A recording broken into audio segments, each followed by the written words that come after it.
നമസ്കാരം. അധ്യാത്മരാമായണം തുടരുന്നു. ഇന്ന് യുദ്ധകാണ്ഡത്തിൽ മേഘനാദവധം, രാവണവിലാപം, രാവണൻ്റെ ഹോമവിഘ്നം എന്നീ പംക്തികളാണ് ചൊല്ലാൻ പോകുന്നത്.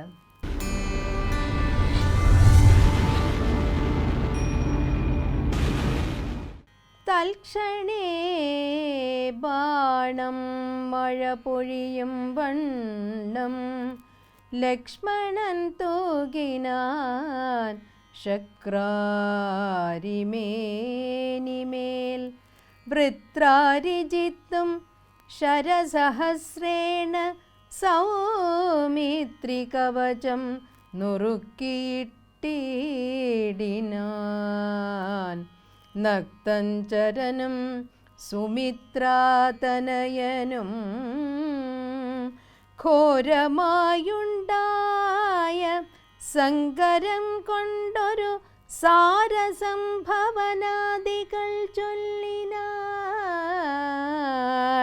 പണ്ട് ലോകത്തിങ്കലിങ്ങനെയുള്ള പോരുണ്ടായതില്ലിനി ഉണ്ടാകയുമില്ല. വാസവദൈവതമസ്ത്രം കുമാരനും ചിന്തിച്ചുറപ്പിച്ചയച്ചാനതു ചെന്നു പങ്ക്തി കണ്ഠാത്മജൻ കണ്ഠവും ഛേദിച്ചു ഭൂമിയിൽ വീണിതു. രാവണി തന്നുടലാമയം തീർന്നിത് ലോകത്രയത്തിനും. പുത്രൻ മരിച്ചത് കേട്ടൊരു രാവണൻ വീണിതു ഭൂമിയിൽ മോഹം കലർന്ന തീക്ഷീണനായി പിന്നെ വിലാപം തുടങ്ങിനാൻ. പുത്രഗുണങ്ങൾ പറഞ്ഞും നിരൂപിച്ചു മത്തൽ മുഴുത്തു കരഞ്ഞു തുടങ്ങിനാൻ. എന്നുടെ പുത്രൻ മരിച്ചതു ജാനകി തന്നെ കാരണമെന്നതുകൊണ്ടു ഞാൻ കൊന്നവൾ തന്നെ ചോര കുടിച്ചൊഴിഞ്ഞെന്നുമേ ദുഃഖമടങ്ങുകയില്ലമേ. പിന്നെ രഘുത്തമൻ ബാണങ്ങളെയ്തു ഭിന്നമാക്കിയിടിനാൻ രാവണദേഹവും. പാരം മുറിഞ്ഞു വളർന്നു വശം കെട്ടു ധീരതയും വിട്ടു വാങ്ങി ദശാനനൻ. പോരുമിനി മമ പോരുമെന്നോർത്തതി ഭീരുവായി ലങ്കാപുരം പൊക്കനന്തരും. ശുകമുനിയോടു മൂലമന്ത്രം കേട്ടു രക്ഷോഗണാധിപനാകിയ രാവണൻ പന്നകലോക സമാനനായി തീർത്തിതു തന്നുടെ മന്ദിരം തന്നിൽ ഗുഹാതലം. ധ്യാനമുറപ്പിച്ചു തൽഫലം പ്രാർത്ഥിച്ചു മൗനവും ദീക്ഷിച്ചു ഹോമം തുടങ്ങിനാൻ. ശ്രീരാമസുഗ്രീവശാസനം കൈക്കൊണ്ടു മാരുതപുത്രാംഗദാദികളൊക്കവേ 100 കോടിപ്പടയോടും മഹാമതിലേറിക്കടന്നങ്ങു രാവണമന്ദിരം പുക്കു. പുരപാലകന്മാരെയും കൊന്നു മർക്കട വീരരൊരുമിച്ചനാകുലം. ദന്തങ്ങൾ കൊണ്ടും നഖങ്ങൾ കൊണ്ടും ദശകന്ധര വിഗ്രഹം കീറിനാനേറ്റവും. ഹോമമശേഷം മുടക്കി വയമെന്നു രാമാന്തികെ ചെന്നു കൈ തൊഴുതേടിനാർ. ഞാനിനി ശ്രീരാമലക്ഷ്മണന്മാരെയും വാനരന്മാരെയും കൊന്നു വന്നിടുവാൻ ഒരുവൻ അല്ലായികിലോ രാമസായകമേറ്റു കൈവല്യവും പ്രാപിപ്പനില്ലൊരു സംശയം. എന്നെ രാമൻ കൊല ചെയ്യുകിൽ സീതയെ കൊന്നു കളഞ്ഞുടൻ എന്നോടു കൂടവേ പാവകൻ തങ്കൽ പതിച്ചു മരിക്ക നീ. ഭാവനയോടുമെന്നാൽ ഗതിയും വരും. വ്യഗ്രിച്ചതു കേട്ട് മണ്ഡോദരിയും ദശഗ്രീവനോട് പറഞ്ഞാളതു നേരം, രാഘവനെ ജയിപ്പാനരുതാർക്കുമേ ലോകത്രയത്തിങ്കലെന്നു ധരിക്ക നീ. സാക്ഷാൽ പ്രധാന പുരുഷോത്തമനായ മോക്ഷദൻ നാരായണൻ രാമനായതും ദേവൻ മകരാവതാരമനുഷ്ഠിച്ചു വൈവസ്വതമനു തന്നെ രക്ഷിച്ചതും, രാജീവലോചനൻ മുന്നമൊരു ലക്ഷയോജന വിസ്തൃതമായൊരു കൂർമ്മമായി ക്ഷീരസമുദ്രമഥനകാലേ പുരാ ഘോരമാം മന്ദരം പൃഷ്ഠേ ധരിച്ചതും.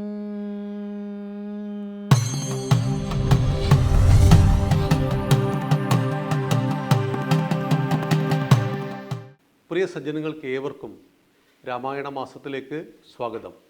ശ്രീരാമചന്ദ്രൻ വിജയിക്കട്ടെ. ഉത്തരകാണ്ഡത്തിലേക്കാണ് നമുക്ക് ഇന്നു മുതൽ സഞ്ചരിക്കേണ്ടത്. വളരെ സങ്കടകരമായ ഒരു കാണ്ഡമാണ്. അതുകൊണ്ട് പലപ്പോഴും വായനയിൽ ഉത്തരകാണ്ഡത്തെ ഉൾപ്പെടുത്താറില്ല. സീതാപരിത്യാഗം എപ്പോഴും ചർച്ചയുമാണ്, വിവാദവുമാണ്, സങ്കടകരവുമാണ് ആ ഭാഗം. രാവണാദികളെ നിഗ്രഹിച്ച് രാമൻ അയോധ്യയിൽ തിരിച്ചെത്തി. രാമൻ്റെ പട്ടാഭിഷേകം അന്നുവരെ കണ്ടതിൽ വെച്ച് ഏറ്റവും മനോഹരമായ ആർഭാടപൂർണമായ രാമൻ്റെ രാജ്യാഭിഷേകം. രാമൻ രാജാവായി അഭിഷേകം ചെയ്തു. സിംഹാസനത്തിൽ നിന്ന് രാമൻ്റെ പാദുകങ്ങളെ എടുത്തുമാറ്റി അത് രാമൻ്റെ പാദങ്ങളിൽ അണിഞ്ഞ് രാമൻ ആ സിംഹാസനത്തിലും ഇടതുഭാഗത്ത് സീതാദേവിയും അനുജന്മാർ സമീപത്തും ഹനുമാൻ സമീപത്തുമായിട്ട് ഒരു മഹത്തായ രാജാധികാര പ്രഖ്യാപനമായിരുന്നു ശ്രീരാമചന്ദ്ര മഹാദേവൻ്റെ പട്ടാഭിഷേകം. മനോഹരമായിട്ട് ആ ചടങ്ങുകളെല്ലാം കഴിഞ്ഞു. വളരെ സന്തോഷത്തോടു കൂടി കഴിഞ്ഞതെല്ലാം മറന്നുകൊണ്ട് ദുരിത അനുഭവങ്ങളെല്ലാം വിസ്മൃതിയിലാണ്ടുകൊണ്ട് സുഖകരമായിട്ട് ജീവിതം മുന്നോട്ട് പോകുന്നു. ഇതാണ് മനുഷ്യൻ്റെ അവസ്ഥ. നമ്മളൊരു മരുഭൂമിയിൽ പെട്ടുപോയി, തൊണ്ട പൊട്ടിപ്പോകുന്ന രീതിയിലുള്ള ദാഹമുണ്ടായി. എന്നാൽ കുറച്ച് മണിക്കൂറുകൾക്ക് ശേഷം നമുക്ക് വെള്ളം കിട്ടിയാൽ നമ്മൾ പലപ്പോഴും ആ അവസ്ഥ മറന്നു പോകും. നമ്മുടെ നാട്ടിൽ കൊറോണ വന്ന സമയത്ത് നമ്മളെല്ലാം 6 മാസം വീട്ടിൽ അടച്ചിട്ടിരുന്നു. പക്ഷെ ഇപ്പം നമ്മൾ ചിന്തിക്കുമ്പോൾ പലപ്പോഴും അത് മെമ്മറിയിൽ തന്നെ ഇല്ല. ഇവിടെയാണ് ദുരന്തങ്ങളും ദുരിതങ്ങളും അനുഭവിക്കുന്ന സമയത്ത് അതിനെ വല്ലാത്ത രീതിയിൽ ടെൻഷനോടുകൂടി എടുക്കുന്ന മനുഷ്യൻ അതിൽ നിന്ന് കരകയറുമ്പോൾ പെട്ടെന്ന് അതെല്ലാം മറന്നുപോകുന്ന ഒരു പതിവുണ്ട്. വേനൽക്കാലത്ത് ചൂട് കൂടി വല്ലാതെ അസ്വസ്ഥമാകുമ്പോൾ ഒരു മഴ പെയ്തെങ്കിൽ എന്ന് നമ്മൾ ആഗ്രഹിക്കും. എന്നാൽ മഴക്കാലത്ത് മഴ പെയ്ത് അതിൻ്റെ ബുദ്ധിമുട്ടുണ്ടായി വെള്ളപ്പൊക്കമൊക്കെ ഉണ്ടാകുമ്പോൾ ഒരു വെയിലറിച്ചെങ്കിൽ എന്ന് നമ്മൾ ആഗ്രഹിക്കും. ഇതൊക്കെ സ്വാഭാവികമായ കാര്യമാണ്. അപ്പോൾ സ്വാഭാവികമായിട്ട് കൈകേയി മാതാവും കൗസല്യാദേവിയും സുമിത്രയും എല്ലാം സന്തോഷത്തിൽ വന്നു. കഴിഞ്ഞതെല്ലാം മറന്നുകൊണ്ട് അവർ സ്നേഹത്തോടുകൂടി സന്തോഷത്തോടുകൂടി മുന്നോട്ട് പോകുമ്പോഴാണ് രാമൻ്റെ ജീവിതത്തിലെ ഏറ്റവും വലിയ പ്രതിസന്ധി വന്നത്. കാരണം രാമന് ചാരന്മാരുണ്ടായിരുന്നു ഇഷ്ടം പോലെ.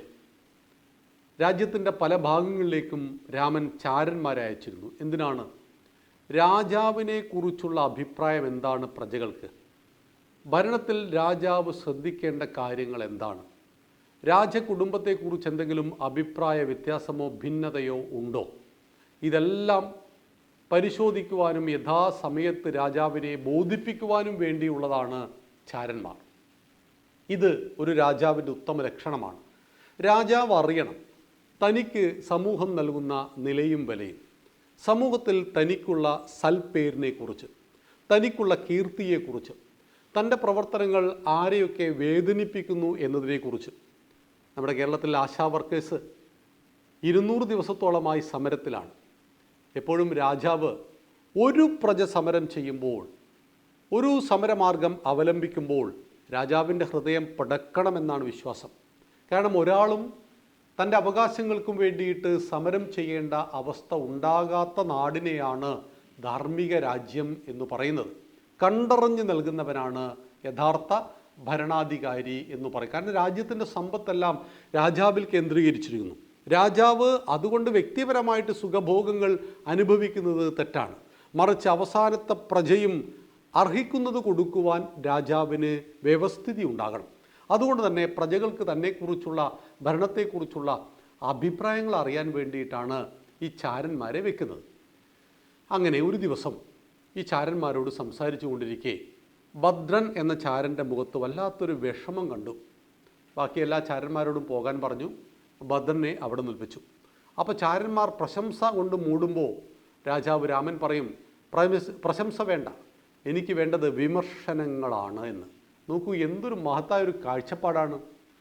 ആളുകൾ ചുമ്മാ പൊക്കിക്കൊണ്ടിരിക്കുമ്പോൾ, പ്രശംസിച്ചു കൊണ്ടിരിക്കുമ്പോൾ ഞാൻ ആഗ്രഹിക്കുന്ന ഇതല്ല. രാജാവിൻ്റെ പോരായ്മകളെ ചൂണ്ടിക്കാണിക്കുന്ന ആരെങ്കിലും ഉണ്ടോ? വിമർശനം ഉന്നയിച്ചിട്ടുണ്ടോ? അവന് കൊടുക്കൂ മാർക്ക് എന്ന് പറയുന്നതാണ് ഒരു യഥാർത്ഥ രാജാവിൻ്റെ ലക്ഷണം. ഉപചാപക വൃന്ദങ്ങൾ ചുറ്റും രൂപപ്പെട്ട് രാജാവിനെ പുകഴ്ത്തി സംസാരിച്ച് പ്രശംസ കൊണ്ട് മൂടി രാജാവ് ഒരു മിഥ്യയുടെ ലോകത്ത് ജീവിക്കുന്നതിലും എത്രയോ ഗുണകരമാണ് രാജാവിനെ വിമർശിച്ച് അത് തിരുത്തുന്നത്. വിമർശനങ്ങൾ ആരോഗ്യകരമായിരിക്കണമെന്ന് മാത്രം. അപ്പം നമ്മുടെ അഭ്യുദയം ആഗ്രഹിക്കുന്ന വ്യക്തി നമ്മുടെ പോരായ്മ നമ്മളോട് നേരിട്ട് പറയും. എന്നാൽ ചില വ്യക്തികൾ എങ്ങനെയാണ്? നമ്മളെ കാണുമ്പോൾ നന്നായി പെരുമാറും, പക്ഷേ നമ്മുടെ പോരായ്മ ലോകത്തോട് മുഴുവൻ വിളിച്ചു പറയും. പോരായ്മകൾ മനുഷ്യ സഹജമാണ്. ചൂണ്ടിക്കാണിച്ചാൽ അത് തിരുത്തുവാനും നമ്മൾ തയ്യാറാണെങ്കിൽ ആ പോരായ്മകൾ ലോകത്തോട് പറഞ്ഞറിയുകയും നിങ്ങളുടെ മുന്നിലെത്തുമ്പോൾ നല്ല പിള്ള ചമയുകയും ഉണ്ടെങ്കിൽ നമ്മൾ മനസ്സിലാക്കണം, ഒരിക്കലും വിശ്വസിക്കുവാൻ കഴിയാത്തൊരു മിത്രമാണത്. അവരെപ്പോഴും നമുക്ക് ബാധ്യതയായി മാറുന്ന മിത്രങ്ങളാണ്. അത്തരം മിത്രങ്ങളെ ദൂരെ നിർത്തുവാനും നമുക്ക് കഴിയണം. നമ്മുടെ അഭ്യുദയം, നിശ്രേയസം, ഇത് രണ്ടും ആഗ്രഹിക്കുന്ന വ്യക്തിയാണെങ്കിൽ നമ്മുടെ 10 ഗുണങ്ങൾ ലോകത്തോട് പറയുകയും നമ്മുടെ മൈനസ്, നമ്മുടെ പോരായ്മ നമ്മളോട് പേഴ്സണലായിട്ട് പറയുകയാണ് ചെയ്യുക, വ്യക്തിപരമായിട്ട് പറയുക. അതുകൊണ്ടാണ് സത്യം ബ്രൂയാത് പ്രിയം ബ്രൂയാത്, അപ്രിയമായ സത്യങ്ങൾ മധുരമായി പറയണം എന്ന് പറയുന്നത്. ഒരു പോരായ്മകൾ മനുഷ്യ സഹജമാണ്. ആ പോരായ്മകൾ പറയുമ്പോൾ ഒരാളുടെ പോരായ്മ മാത്രം ഹൈലൈറ്റ് ചെയ്യുന്നു. അങ്ങനെയാണ് സത്യം ചെരിപ്പിടാൻ തുടങ്ങുമ്പോഴേക്ക് കളവ് ലോകം ചുറ്റി വരുന്ന ഒരു കാലഘട്ടമാണിത്. അപ്പോൾ അതുകൊണ്ട് തന്നെ കളവിന് വലിയ പ്രാധാന്യമുണ്ട്, പരദൂഷണങ്ങൾക്ക് വലിയ പ്രാധാന്യമുണ്ട്. നമ്മുടെ മാധ്യമങ്ങളെല്ലാം ആ രീതിയിലാണ് അതിനെ ഹൈലൈറ്റ് ചെയ്യുന്നത്. ഇപ്പം നമ്മുടെ നാട്ടിൽ വേടൻ്റെ എല്ലാം ഒരു കാലഘട്ടമാണ്. ഇപ്പോൾ വേടൻ വലിയ വിവാദമാകുന്നു. ഒരു വിവാദത്തിലേക്കും നമ്മൾ രാമായണ മാസത്തിൽ കടക്കുന്നില്ല. പക്ഷേ വേടൻ മുന്നോട്ട് വെക്കുന്ന ആശയങ്ങൾ സമാജത്തിൽ അരക്ഷിതാവസ്ഥ ഉണ്ടാക്കുന്നു, സമാജ മനസ്സിൽ സംഘർഷത്തെ ഉണ്ടാക്കുകയാണ് ചെയ്യുന്നത്. ആലോചിച്ച് നോക്കൂ, ഞാൻ പാണനല്ല, പറയനല്ല, പുലയനല്ല, നീ തമ്പുരാനുമല്ല, പിന്നീട് നമുക്ക് ഒരിക്കലും ആർക്കും പറയാൻ കഴിയാത്ത നമ്മുടെ കുട്ടിയെ പഠിപ്പിക്കണമെന്ന് നമ്മൾ ഒരിക്കലും ആഗ്രഹിക്കാത്ത വരികളാണ് അവിടെ വരുന്നത്. വേടൻ്റെ കയ്യിൽ ഭാവാത്മകമായ വരികളൊക്കെ ഉണ്ട്, ലൈനുകളൊക്കെ ഉണ്ട്. പക്ഷേ യേശുദാസിൻ്റെ ഒരു പാട്ട് കേട്ട് പുറത്തേക്ക് വരുമ്പോൾ നമ്മുടെ മനസ്സ് ശാന്തമാകും. വേടൻ്റെ പാട്ട് കേട്ട് പുറത്തേക്ക് വരുമ്പോൾ അവിടെ എങ്ങാൻ പൂണൂരിട്ടൊരു നമ്പൂതിരിയെ കാണുമ്പോൾ കുത്തിക്കൊല്ലണമെന്നൊരു പുലയനോ പറയനോ തോന്നിയാൽ ഒരിക്കലും അതിശയോക്തി പറയുവാനില്ല. മനസ്സിൽ സംഘർഷങ്ങളെ നിറയ്ക്കുകയാണ്. 100 കൊല്ലം മുമ്പ് നാം വിസ്മരിച്ചു പോയ ജാതീയതയും ഉച്ചനീചത്വങ്ങളും എല്ലാം തിരിച്ചു കൊണ്ടുവരുവാനുള്ള ഒരു പരിശ്രമമാണ്. ഇപ്പോൾ എമ്പുരാൻ എന്നൊരു സിനിമ വന്നപ്പോൾ നമ്മളതിനെ എതിർത്തു. എന്തുകൊണ്ടാണ്? 24 കൊല്ലം മുമ്പ് നടന്നൊരു സംഭവത്തെ വീണ്ടും ഹൈലൈറ്റ് ചെയ്ത് മുസ്ലിം ഹിന്ദു മനസ്സുകളിൽ അരക്ഷിതാവസ്ഥ സൃഷ്ടിച്ച് സംഘർഷങ്ങളെ രൂപപ്പെടുത്തുവാനല്ലാതെ അതൊന്നിനും ഉപകരിക്കുന്നില്ല എന്നതുകൊണ്ടാണ്. അപ്പോൾ അവിടെയാണ് പറഞ്ഞു വരുന്നത്, കൃത്യമായിട്ട് രാജാവിനെ വിവരങ്ങൾ ധരിപ്പിച്ചുകൊണ്ട് രാജാവ് അതാത് കാലത്ത് ചെയ്യേണ്ട കാര്യങ്ങളെ കൃത്യമായി ചെയ്യുവാനും തിരുത്തേണ്ടതിനെ തിരുത്തുവാനും സഹായകരമാകുന്ന ആളുകളുടെ പ്രവർത്തനത്തെയാണ് ചാരപ്രവർത്തനം എന്ന് കൃത്യമായിട്ട് പറയുന്നത്. അങ്ങനെ ഭദ്രൻ പറഞ്ഞ ഒരു സംഭവം രാജാവിനെ പിടിച്ചുലച്ചു. രാജാവ് ശ്രീരാമചന്ദ്ര മഹാദേവൻ ആ വിഷയത്തെ അധികരിച്ചുകൊണ്ടുള്ള ചർച്ചകളിൽ മുഴുകി. എന്തായിരുന്നു ആ വിഷയം? രാജാവിനെ പിടിച്ചുടച്ച ആ വിഷയത്തെക്കുറിച്ച് നമുക്ക് നാളെ വിസ്തരിച്ച് സംസാരിക്കാം. കാരണം ചാരന്മാർ പറയുന്നത് സത്യമാണ്, സത്യം മാത്രമേ ചാരൻ പറയുള്ളൂ. അങ്ങനെ സത്യം പറയേണ്ടത് ചാരൻ്റെ കടമയുമാണ്. സത്യം അറിയുന്ന സമയത്ത് സത്യത്തിനെതിരെ മുഖം തിരിച്ചിട്ട് കാര്യമില്ല. നമ്മൾ ഭയപ്പെടുന്നതെന്തോ അതിന് നേരിട്ടേ മതിയാവുള്ളൂ എന്ന് പറയുന്നത് പോലെ സത്യം കഴിക്കുന്നതാണെങ്കിൽ അത് കഴിച്ചേ മതിയാവുള്ളൂ. അത് രാജാവിൻ്റെ കടമയാണ്. ആ സത്യത്തെ തിരിച്ചറിഞ്ഞാൽ സത്യത്തിനെതിരെ മുഖം തിരിക്കാതെ ആ സത്യം അപ്രിയമാണ്, തനിക്ക് ദോഷകരമാണെങ്കിലും അതിനെ നേരിടുവാൻ തയ്യാറാകുന്നതാണ്. അതിന് വിജയമുണ്ടാകുവാൻ, സത്യത്തിന് വിജയത്തെ ഉണ്ടാക്കുന്നവനാണ് ഒരു ഭരണാധികാരി എന്നറിയണമെങ്കിൽ ആ സത്യം നമ്മുടെ ശ്രീരാമചന്ദ്ര മഹാദേവൻ എങ്ങനെ ബാധിച്ചു എന്ന് നമുക്ക് നാളെ ചിന്തിക്കാം. നന്ദി, നമസ്കാരം. ശ്രീരാമചന്ദ്രൻ വിജയിക്കട്ടെ.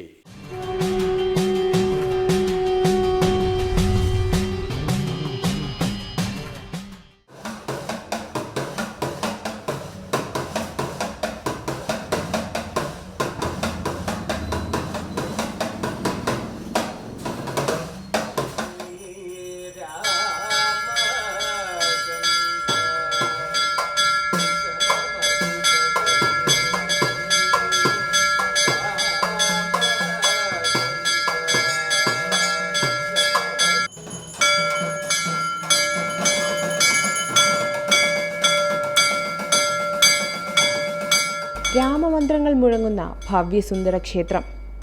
ദേവപ്രശ്നവിധി പ്രകാരം നവീകരണ പ്രവർത്തനങ്ങൾ നടത്തി ഒരേ ശ്രീകോവിലിനുള്ളിൽ തന്നെ 2 നടകളിലായി പടിഞ്ഞാറ് ദർശനത്തിൽ പ്രതിഷ്ഠിച്ചിരിക്കുന്ന ആഞ്ജനേയനെയും ഗണപതിയെയും ഇവിടെ ദർശിക്കാനാകും.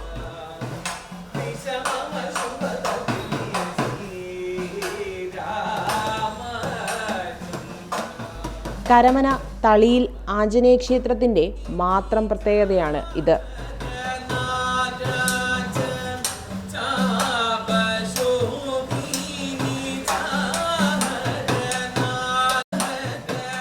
വീരഭാവത്തിലുള്ള ബുദ്ധിപ്രധാന ഹനുമാനാണ് ഇവിടത്തെ പ്രധാന പ്രതിഷ്ഠകളിലൊന്ന്. 3 പൂജകളാണ് ഹനുമാന് വേണ്ടി ഇവിടെ നടത്തുന്നത്. ഒരു കൈയിൽ ഗദയും മറുകൈയിൽ അനുഗ്രഹവും ചൊരിയുന്ന പ്രത്യേക ആഞ്ജനേയ പ്രതിഷ്ഠ. വൈകുന്നേരങ്ങളിൽ മാത്രം നടക്കുന്ന സോപാന സംഗീതവും ഇവിടത്തെ പ്രത്യേകതയാണ്. ഐതിഹ്യപ്രകാരം ആദ്യം ഗണപതിയെ ആരാധിച്ച് ഹനുമാനിൽ ആരാധന പൂർത്തിയാക്കുക എന്ന സമ്പ്രദായം ഇപ്പോഴും തുടർന്നുകൊണ്ടുപോകുന്നുണ്ട് ഇവിടെ. ആഞ്ജനേയന് ഭക്തർ അർപ്പിക്കുന്ന പ്രധാന വഴിപാടുകളിലൊന്നാണ് വടമാല.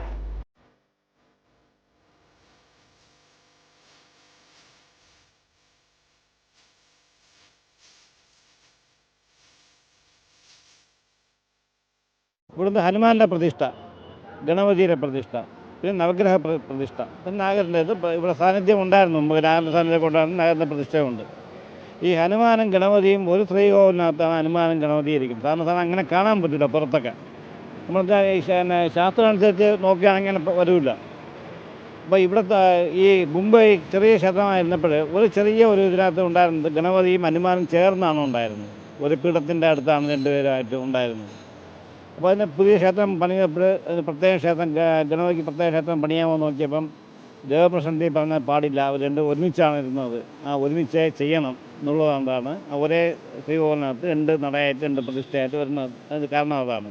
ഇത് നവഗ്രഹ ഹോമം അത് നടക്കുന്നുണ്ട്. അതുപോലെ നവഗ്രഹത്തിനും ഈ കലശങ്ങൾ ഇതുപോലെ നവഗ്രഹ പൂജ, ഒരു ദിവസത്തെ പൂജ എന്നുള്ള രീതിയിലൊക്കെ പൂജകൾ നടക്കുന്നു. അത് നടക്കുന്നു. പിന്നെ വടമാല ഒരു പ്രധാന വഴിപാടാണ്.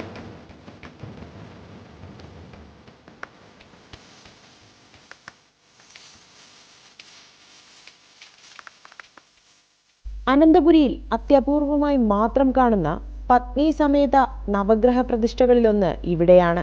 നെയ്വിളക്കാണ് പ്രധാന വഴിപാടുകളിലൊന്ന്. നവഗ്രഹ ഹോമങ്ങളും നടക്കുന്നുണ്ട്. പ്രധാനമായിട്ടും ഭക്തരങ്ങൾ അർപ്പിക്കുന്ന നെയ്വിളക്ക്, ക്ഷേത്രത്തിനകവും എല്ലാം പൂർണ്ണമായിട്ടും നെയ്വിളക്കാണ്. ഈ നെയ്യ് വന്ന് സ്വയം അവർ പ്രാർത്ഥിച്ച് അകത്തുനിന്ന് പിന്നെ കത്തിച്ച് വാങ്ങിച്ചു പുതിയ പ്രദക്ഷിണം വലം വെച്ച് ആ കൊടിവിളക്ക് കൊണ്ട് ആ പുതിയ നെയ്യ് വിളക്കിൽ അഗ്നി പകർന്ന് ആ ദീപം ജ്വലിപ്പിക്കുക എന്നുള്ളതാണ് അവരുടെ മനസ്സിലുള്ള പൂർണ്ണമായ പ്രാർത്ഥന ചെയ്യുന്ന ഒരു ഭക്തൻ്റെ അടുത്തൊരു ഭഗവാനുമായി അടുത്തൊരു താതാത്മ്യം പ്രാർത്ഥിക്കാൻ വേണ്ടിയുള്ളൊരു സംഗതി കൂടിയാണ്. പ്രകാശത്തിലേക്ക് നമ്മൾ മനസ്സിനെ കൊണ്ടുവരിക എന്നുള്ളത്. ദിവസവും രാവിലെ രാമായണ പാരായണമുണ്ട്. ദിവസവും വൈകുന്നേരം ഈ ഭജന സമ്പ്രദായത്തിലൊക്കെ ഉള്ള ഈ രാമായണ ഗാനങ്ങളുണ്ട്. ഈ രാമായണ ഗാനങ്ങൾ സ്ത്രീകൾ ദിവസവും പാടും. രാമായണ മാസത്തോടനുബന്ധിച്ച് എല്ലാ ദിവസവും അതിരാവിലെ തന്നെ ഭജനയും രാമായണ പാരായണവും വിശേഷാൽ പൂജയും നടന്നുവരികയാണ്.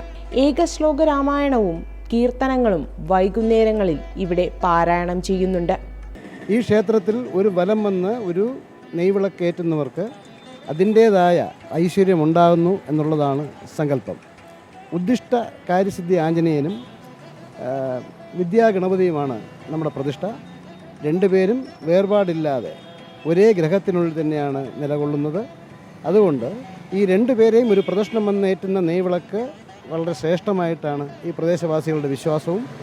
വ്യാഴൻ ശനി ദിവസങ്ങളിൽ 350-400 പേര് വളരെ ഭക്തിശ്രദ്ധയോടുകൂടി വിളക്കേറ്റാറുണ്ട്.